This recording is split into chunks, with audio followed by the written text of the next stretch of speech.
Okay, so good day. So for today, we will be discussing yung MATLAB environment, math functions and matrices.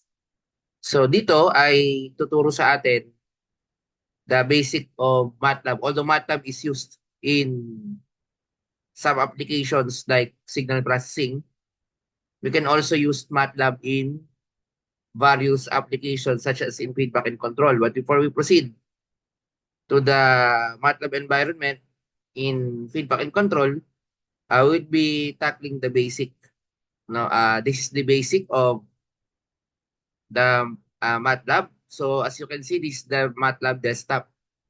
This is our platform wherein you can write your work.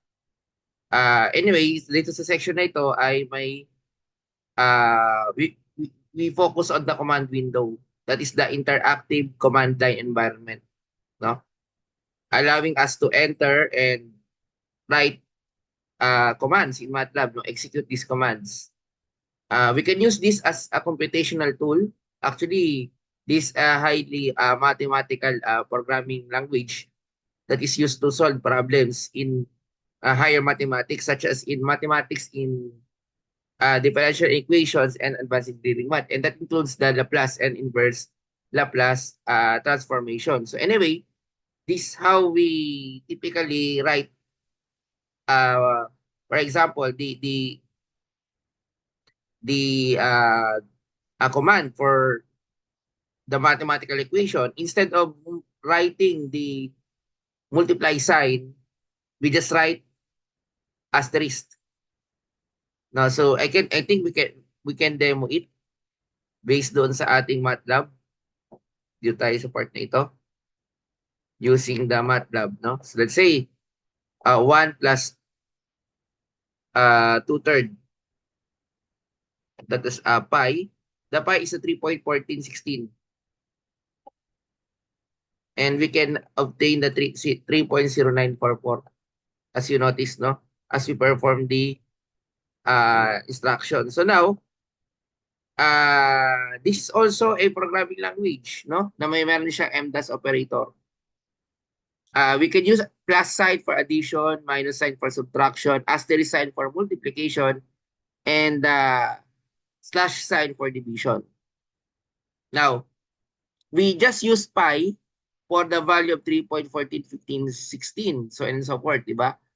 So now, most of the time, we want to store information. So paano natin yon?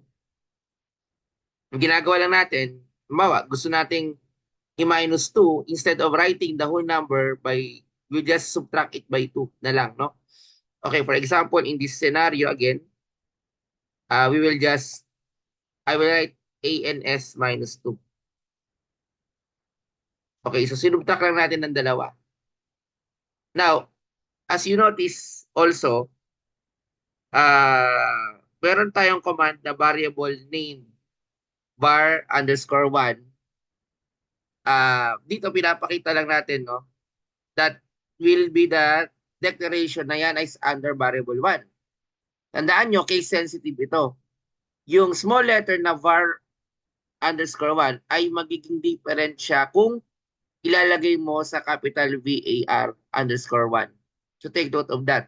So now, to represent it as a variable 1, ang gagawin ko lang is small letter, VAR, so underscore, that is 1, equivalent to 1 plus 2 over 3, that is asterisk then pi, that is the declaration na yan yung variable 1.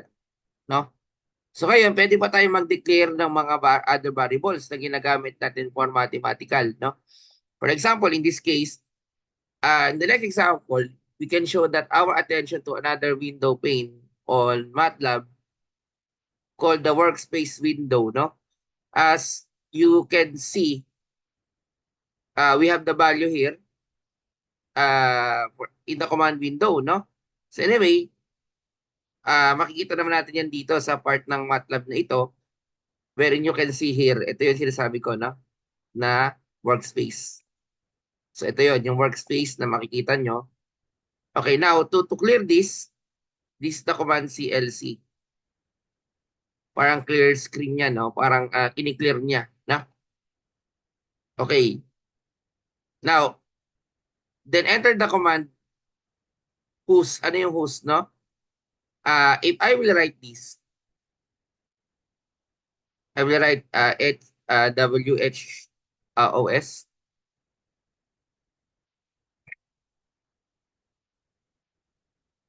Okay, so makikita natin, nilagay dito yung mga variables, no? Okay, anong ibig sabihin yan? As you can notice, um, nung nilagay ko yung CLC, di ba? Nag-clear, pero nilagay ko yung WHO, nailagay natin ulit yung command na i-type natin kanina. Now, if to execute the command, we can write CLC, clear ans, and whos. Take note of this, no? Tapos, after mo ma-write yan, clear, tapos answer. So, i-clear natin, no?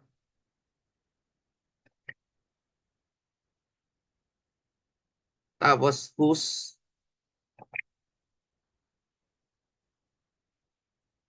So, makikita nyo dito, ayan, no? Yan yung variable, no? Na-clear na natin na yun yung variable 1 lang dyan sa part na yan, okay?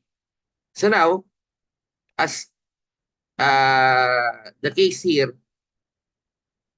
uh, makikita mo rin dito guys, no? As once you navigate this, there are lots of operations na pwedeng gawin, no? Actually, you can explore it by your own, pero at least meron tayong demonstration. Halimbawa, no? Yung mga simple mathematical, such as this, no? Eh kung yan, ay ano bang ibig sabihin yan, no? So, ang ano kasi nito, halimbawa, kung i-add natin yan, if we will use mathematics, let me write, no? So that we can have a demo here. For example, in 6 plus 12, di ba? Over 3. Paano ba nagko-compute si MATLAB? Okay, so nakaganito siya, no? Okay, first we need to add 2 and 1. Di ba? Unang muna yung mga parentheses. So magiging ano yan? The first step is 6. Okay, asterisk. And then, after nyan, pag na-raise mo sa 2, yung power of 3, magiging 8 yan. So therefore, we can have the value of 6. Pwede mo nang i-divide to by 3. Magiging 4 na to. Plus 8. Okay? So, 12 divided by 3, 4. Again, meron pa tayo naka-raise, multiply ba yan sa 8, no? So as you can notice, pagka-result sa 4, yung 4 na yun, i-multiply by 8. Again, multiply ito, no? Kasi this is multiplication. So magiging 6 plus 32. That is equivalent to 38. So yan yung answer, no? Now, in MATLAB, we will just write the arrangement, no? So sa MATLAB, ang gagawin lang natin, let's clear this, no? Ayan, lagyan na natin sa MATLAB. So itong 6 plus, ano yan? 12 over 3. Asterisk 2, kasi yung multiplier yan eh. Ngayon, kapag mag-exponent ka, itong ano, yung may naka-raise, no? Number, ano yung 6 yun eh. 2 plus 1. The answer is 38. No? So, same lang, no? So now, aside from operators, pwede natin magamit ang trigonometric functions. Napakahalaga niyan, no? Lalo sa paggagamit ka ng mga Laplace inverse Laplace transformation or anything that related to control system. We need to know how to type. For example, itong sign, di ba? Itong sign, meron kang sign of argument in radian o sin D. in degrees, di ba? Sine h hyperbolic, di ba? So basically yan yung ano. Okay, now as you notice dito, kapag tinignan natin pang mabuti, no? We can use mga formula. Halimbawa, ito, we are asked to solve using MATLAB, no? The values of this, what will be the value of x? This x cosine omega n. We know that, alam natin yung omega is 2 pi f, di ba? So, divide natin mathematically, di ba? Halimbawa, to construct this mathematically, itong cosine omega n, no? Yan ay magiging kumaga sa ano, y. Tapos ito naman, e raised to negative 0.1 n. Ngayon, ang katumbas nitong omega is 2 pi f. No? For example, sa case na to, dineclare yung omega, yung f na 1/8. So therefore, at itong pi should be pi, no? Kasi yun yung i-multiply natin. Kaya ito yung naging paano natin ginawa, no? Ito yung 2 pi, tapos ito yung f. Tapos ito yung n. Okay, yan yung ano 3, to. Kasi this is the n, no? May given ka na 3. So ngayon, by using MATLAB, ganito natin siya dapat ilagay sa MATLAB mathematically. So x equivalent to cosine, tapos parenthesis 2 pi, okay, asterisk 1/8. Okay. And then, multiplied by 3. So, pag ginawa ko ito,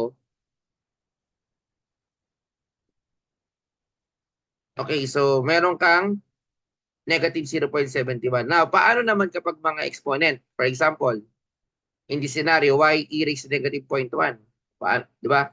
So, paano ko i-rewrite dito yung tinatawag natin na y e raised to, kasi kung titignan natin dun sa MATLAB problem here, we have negative 0.1 n, no? So, negative 0.1 n. So, medyo mahirap siya tingnan, no? Pero, madali lang to sa MATLAB, no? Kasi kung titignan natin mabuti, from the word itself, pag exponent ka, may command tayo na exp. Oo, napakalaga niya, lalo sa inverse Laplace transformation and Laplace transformation. So, meron ka ditong, ila-type natin is the exp. Tapos parenthesis. So, y, exp, then, parenthesis. Basically, kung titignan natin mabuti, meron ka negative 0.1, no? Times 3. Okay, n kasi natin is 3, no? Pero again, ang multiplication is by asterisk, then by 3. So meron kang 0.748 na value, no? So meron na tayong values na x and y for declaring yung nga, yung exponent. So take note of, no, be familiarized lang sa paggamit ng MATLAB, no? Okay, so as you notice, meron din tinatawag na absolute value. Absolute value, kapag absolute value, pag negative, positive. Pag positive, positive pa rin, no? So, paano ko ilalagay yan? Itatype mo lang yung abs, x and y, no? So, pag naman, gusto ko i-multiply, kasi nga, kung multiply ka yan, dapat, kung pag negative yan, pero pag in-absolute value ko, magiging positive. So, paano? Ito ang command, no? So, the command here is z, the ab abs, no? Then, x asterisk and y. So, we already declared, di ba?